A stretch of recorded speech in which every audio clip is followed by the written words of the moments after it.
So welcome back. Hope everyone had a good time at lunch in town. We're going to go through the last couple of talks here.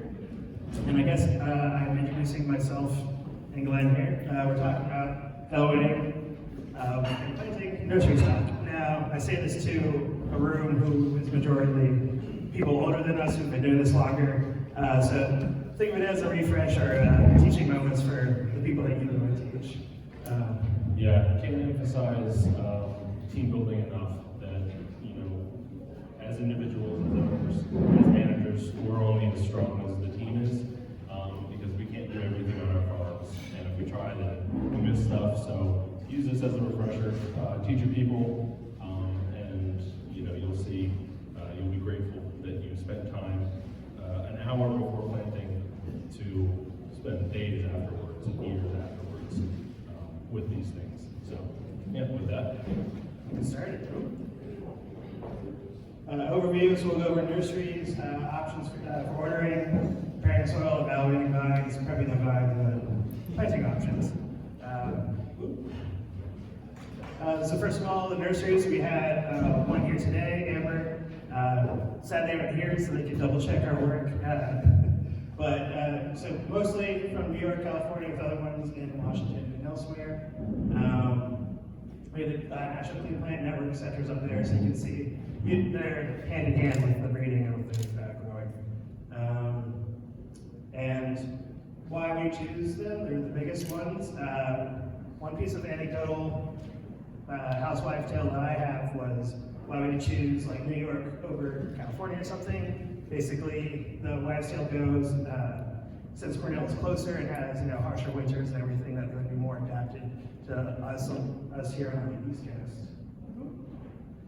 That's one reason. I haven't seen that, but I've heard that a lot from other people. So you experienced growers in the room can either say yay or nay to that.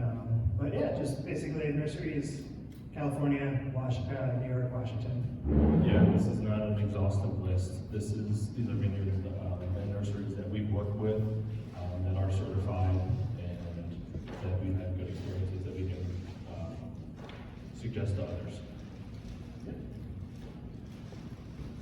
Yeah, so when you're ordering vines and you're talking with nurseries, at this point, we've talked about diseases, we've talked about different varieties to plant, we've talked about all of the things in the future and all of the things that you do before you're planting. But in terms of, there's the very specific time frame where you get the vines and when they go into the ground. It's a very short time frame in the lifetime of the vine and of the farm, but it's imperative.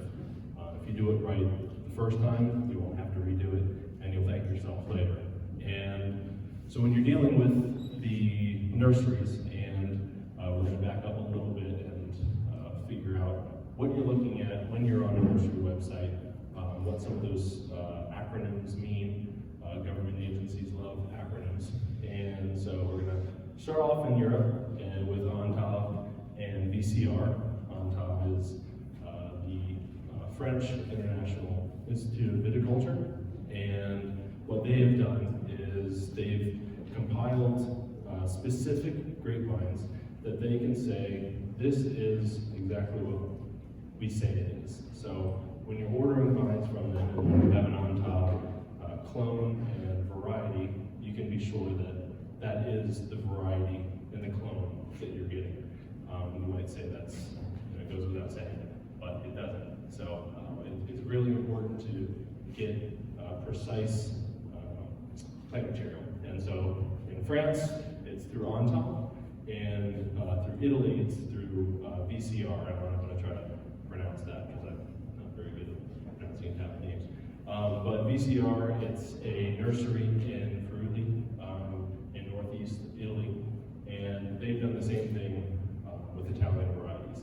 And so they've collected and verified hundreds of varieties to say, if you're getting VCR or an ONTAV variety, it is what it says it is. So we start in Europe, and from Europe, in 2008, Farm Bill was passed, and the National Clean Plant Network was created, and in combination with the NCPN and Foundation Plant Services, which is in UC Davis, in Davis, California, working together, they created something called Protocol 2010. And Protocol 2010 is a certification that when these varieties and the vines that are going through this certification are virus and disease free. So on top of VCR say, this is the variety that you're getting, and the 2010 protocol says, now that we know what this variety is, this is a clean variety.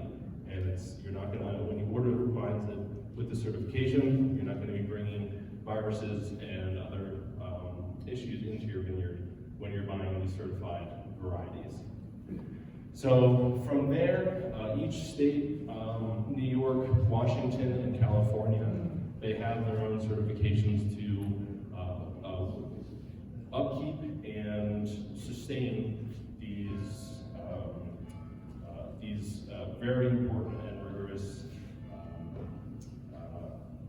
levels of disease and virus cleanliness.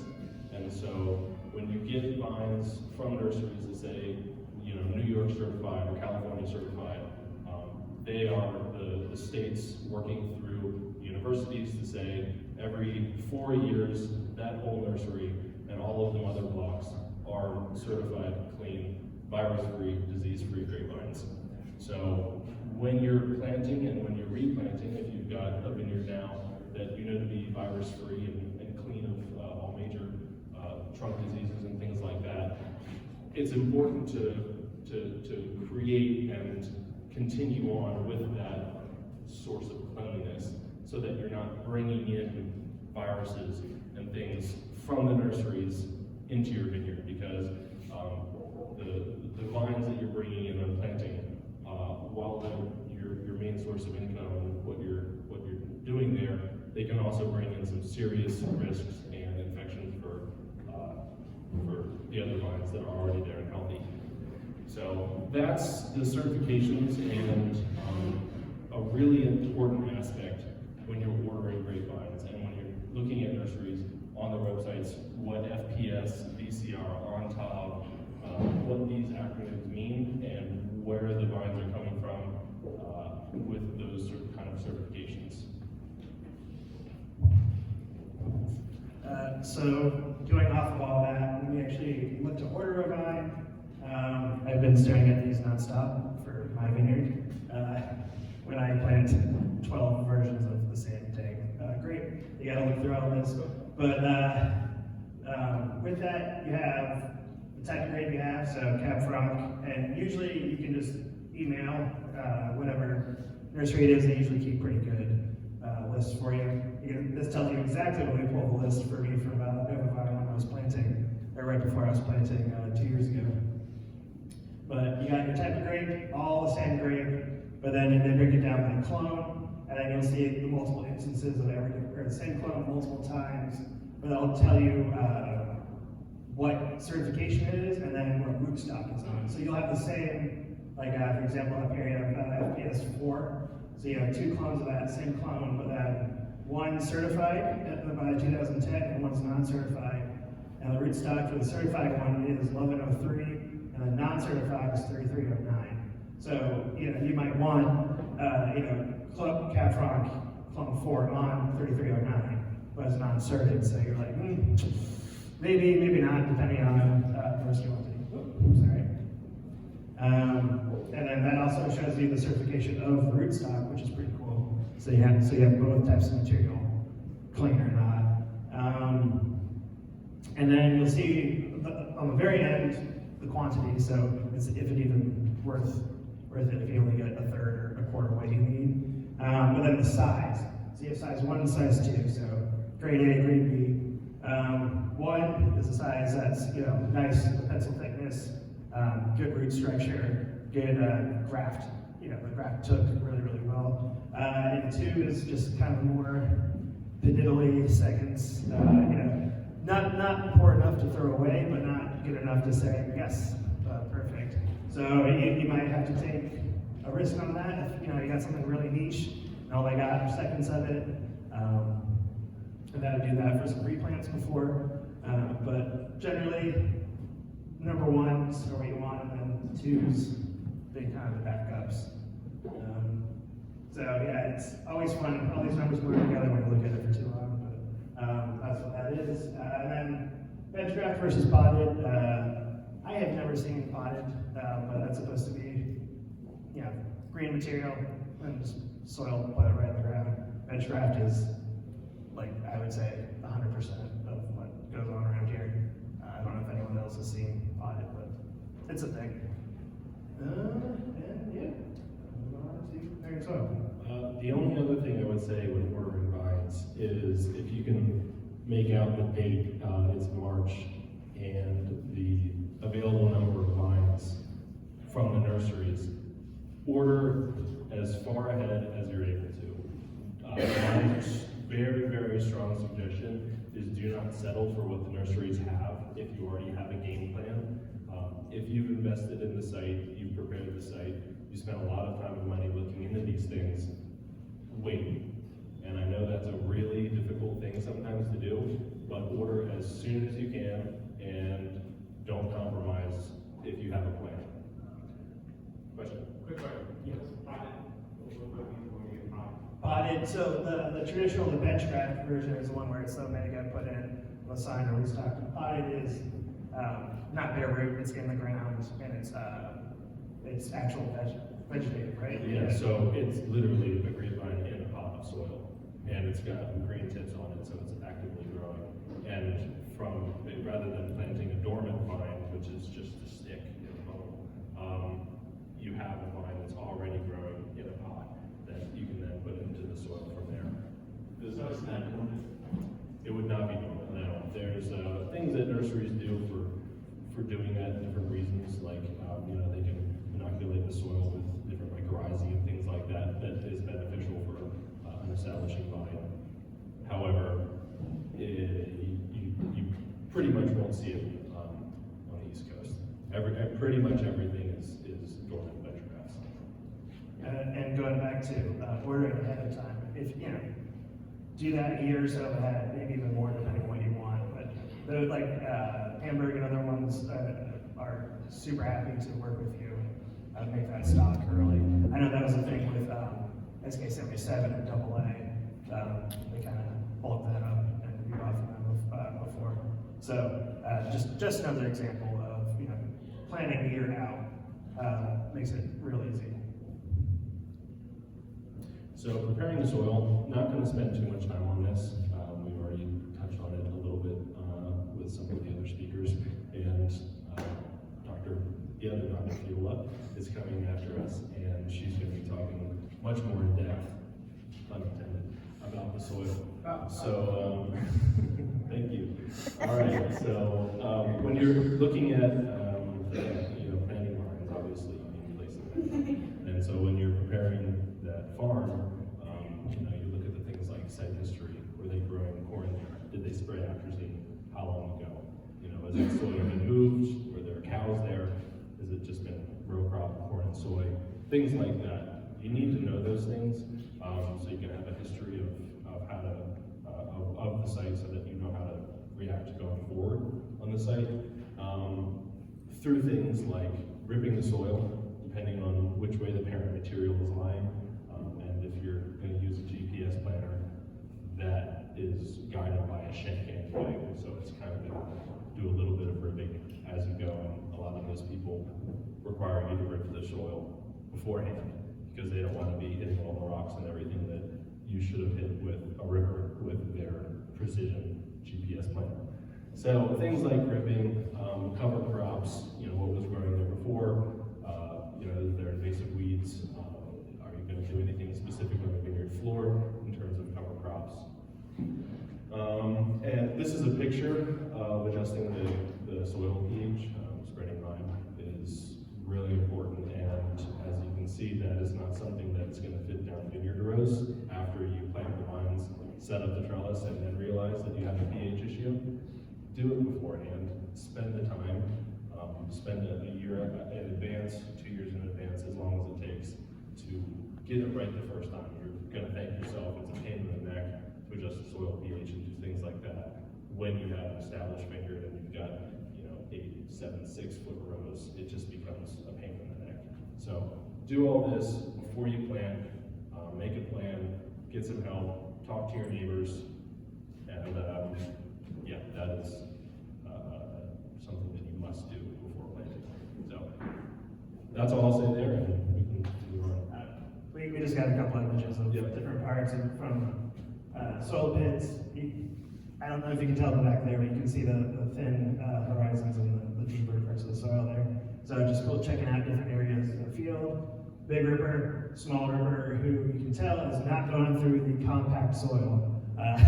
So that's where this is a trencher. It's a little bit of a non-traditional move, but all this soil back here was compacted from being a temporary road for dump trucks. So that area needed a little bit of persuasion to open back up. And actually those ones did really, really well. So yeah, trencher, untraditional, but works pretty well for preparing soil. And then next thing is you've prepped your soil and everything, and you've chosen what you wanted. It's been a year. It comes in. Now you gotta evaluate the vines right before planting.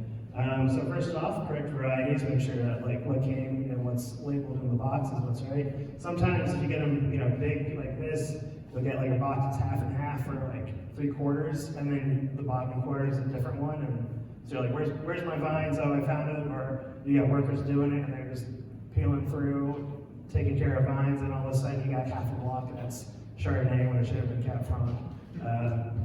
So yeah, gotta make sure that's good. Crown gall, if there's any crown gall visible on the actual graft. Sometimes it sneaks through. Usually they're pretty good, but that very clear kind of broken, crackly crown gall indicator, you want to make sure that you're not planting that in your field, because that can, one bad weed whack can help transfer that or whatnot. So from the get-go, you want to make sure you're not introducing that into your field. Thumb and flexibility test. Take your thumb and push it, hold on to the restock and press against the side. Make sure that graft actually took and it's not a dead graft. And the flexibility, just making sure it's like a dead twig that you can actually bend it a little and it's not cracking and breaking. And then damaged or dead, really big gouges or something from on the sides of the restock. Some extra pictures. A graph that did not take, you can clearly see the omega cut out right there, which is crazy to see. And then this one did not pass the flexibility test. So you can see just how that works as you're going through working on vines. And then this is just a picture of crown gall to show you how bad that can get. This is a 2 or maybe 3-year-old vine. So pretty young, and you can see it's got the internal just dead damage, a lot of dead tissue, and then just very little green tissue here on the left, a little peeking out on the right. So 2 to 3 years, 3 years, yeah. So a 3-year-old vine, and it's covered in crown gall. So this exact injury wasn't from the nursery, but it just shows you what can happen at the graft. So just important. Yeah, another thing to say on that as well is when you're dealing with multiple acres and you're planting thousands of grapevines, this is where your team comes into play. There's no way one person can check and realistically plant every single grapevine. Spend an hour in the morning, even if it's every day that you're planting, go over the parameters, so that way, whether you're hand planting or using a planter, like a GPS planter, training your team to know what to look for and what to keep an eye on, it will just save you time and energy in the long run. Can't emphasize that enough. Spend time, just an hour with your team, explain what to look for. Can't emphasize that enough. It'll save you a ton of time and effort in the long run. And so you've ordered the vines, you've evaluated the vines, they're looking good, whether it's just spot checking or seeing every single vine. And now it's time to plant the vines. And so to prepare the vines, typically what you'd want to do, the nurseries give you a little bit more roots than what you need. So if you grab the grapevine below the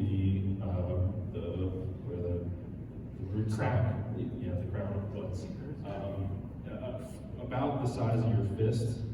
If you trim the roots off below that, that's going to give you a good amount of roots that the vine is going to be able to grow, and it's going to give you, whether you're, again, hand planting or GPS planting, it's something that you're not going to have to coil the roots down into. Some of the grapevines from the nurseries that you're going to get, will have 2-foot long root balls, and you don't want to try to stuff that into a hole. You get things like J rooting, and that causes a lot of other issues. So trim the roots, take a second, and 4 to 6 inches is ideal. By the time that the vine is in the ground, make sure that the roots are facing downward. You do not want any of the roots to be facing upwards towards the surface of the soil. You want all of them to be facing down. And that's a really great way to be able to do that. Another thing, again, just this other picture with the blue tag here. So that would be planted below the soil level. So in a few years when your vine is being choked out and dying slow death, and you're wondering why, then you dig it up and find that it's been completely suffocated from the root ball from the get-go, you'll know why. So again, just planting once, planting correctly, and saying to your team, if you see anything like this, remove that and then plant it. When you get the vines, you can keep them for, I'd say, a week, week and a half if they're stored correctly. And that's in a cool, moist place. You don't want to leave them in a hot garage. You don't want to leave them out in the sun. A dry vine is a dead vine. Do not let them dry out. Before you plant them, you can soak the roots overnight, just 12-hour soak. It gives the vine as much water as possible going into the ground. Again, this is a very busy spring for the vines. They've come from the nursery, they've been dug up, they've been packaged, they've been shipped to your vineyard, and now they're going into soil that they've never been into before. So giving them the best possible start that they can have involves soaking roots. There's other conversations about like rooting simulants and stuff like that. Not going to get too much into that. A lot of the people that I've learned from and talked to say that when you're dealing with grapevines, and if you want to have a rooting hormone or a stimulant or mycorrhizal fungi or something like that, the time that it takes you to dip a vine in water that's inoculated with that stuff to the time that it's being planted typically is not enough time for that symbiotic relationship to establish. So some products claim that they can, some don't say anything at all. But that's been my experience, and if you have a different experience, I'd love to hear about it. But there are many different things that you hear out there. There are different options, but just something to cover because it's something that people discuss and do sometimes. And the last thing is just logistics, organize your planting. I'm going to go to the next slide. You can see, these vines are soaking, they are in the shade, and as you're planting, you can say, all right, once we're done with this variety, we're on to the next variety, and it's just right next to it. Your team can look at it and see it very clearly. It's not something that's confusing because once you break it apart, 25 bundles of grapevines, and you get them all mixed up, that can be a problem because you've got one row with 3 different varieties in it, and you don't really know it until 3 weeks later when they're starting to bear fruit. You say, wow, we got quite a few number of white grapes in this red grape row. So just be organized about it. Just plan ahead, create staging areas, and create just a plan for the day. It's something that's really simple, but again, something that I've seen people just kind of wing it, and there definitely some downfalls to that. So label. Yeah. Also having just a map of everything usually helps, of what goes in where, even super basic, just so they know what goes where and what's labeled, so that way. Because it would be great if you could just stage out your grapes where they need to be planted, but to keep them cool and out of the sun, that usually doesn't happen. So that, you know, and usually like the way this planting was from like left to right, down the way. So we knew exactly where we were, and that we didn't get in confusion with that planting, especially with us when we had 40 different variations, which is a lot different from a normal vineyard. But you know, if you're doing macro bins or something a little bit bigger, it helps. Yep. Two things. First one, J rooting. Yeah. Right around here is where the soil was, so you can see it was planted a good ways down, and then came back up and started spreading out up on top at the surface, which when I dug that up, I thought it was pretty cool. And that's been the most extreme version of J rooting I've seen, but that just shows you how extreme it can be and why trimming the roots and making sure the roots are downwards is really, really important. This middle one is agrigel, so that it's almost like the stuff that's in diapers that just absorbs water. It breaks down after a couple of years and comes in these little pellets that you add to the water, and it gels up, and you use it and it clings to the roots and kind of puts more water and holds water around the roots. I did this 2 years ago when I planted, and last year, this year, they're both really dry years.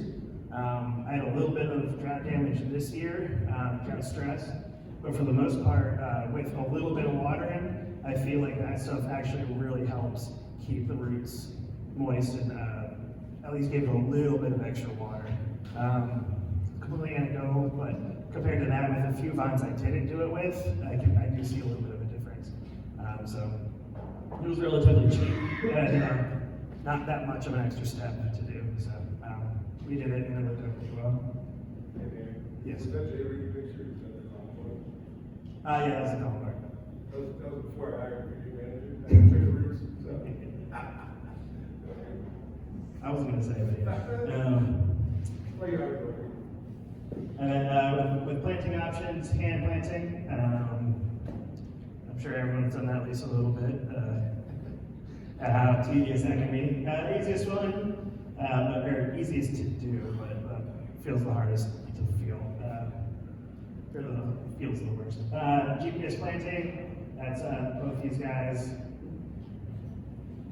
Seems to be, they're in high demand, so it seems to be the way that everyone wants to do it. And around here, if you're doing 7-foot spacing, high density stuff, kind of like I would say we have to do. This is probably the best method, unless you have a big enough crew where they can do it in a quick manner as well. Tree planter, like the GPS planter, but a little less technologically advanced. If you have a really good tractor driver, I suppose, but I've done it that way, and I was part of the crew who had to do it. I wasn't the one in charge, but you can see the slinky effect of large rows, small rows, large rows, small rows. So you're on discretion on that. And then I just do this in the trencher, same sort of thing. If you have a good eye and you want to do it, or if you have big enough spacing, you can try it. It's a quick and dirty method. Not the best, but it works. Yeah, with hand planting, again, one of the big things that you want to teach your crew to do is to make sure that by the time you leave that vine, the roots are facing down. That having roots that are stuck into a hole and that are splayed out, that's where J rooting comes into play, and the roots are not going to be able to go down into the soil, break up the soil, find the nutrients, find the water that they need. They'll stay right up at the top. If you teach your team, dig a hole at least 2 or 3 times the size of the root ball, put the vine in, fill it in, and after you leave, pull it up just 1 or 2 inches. And that's going to ensure that the roots are facing downward, and you're not going to get the J rooting, you're not going to get the surface level root issues that you would otherwise. So, Yep. Maybe basic question, do you trim the roots and then soak them, or do you? You trim then soak. Where the rootstock lines, is that go underground or? The graft is above ground. The ground is. Yeah. it can depend Yeah, on and where it joins. the graft union, where the rootstock is meeting the sun. The graft union is always above ground, and it depends on maybe the goal and the style of the grower. Some people like to mound up, and you might want that graft union a little bit lower to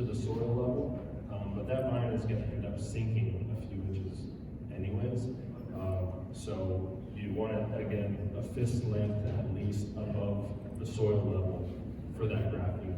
Yeah, because it's gonna sink down a little bit, but at least a fist above the soil level. Probably more in most cases. Many people aren't growing up around here, but if you do, you are able to still get the winter protection from mounting around the grass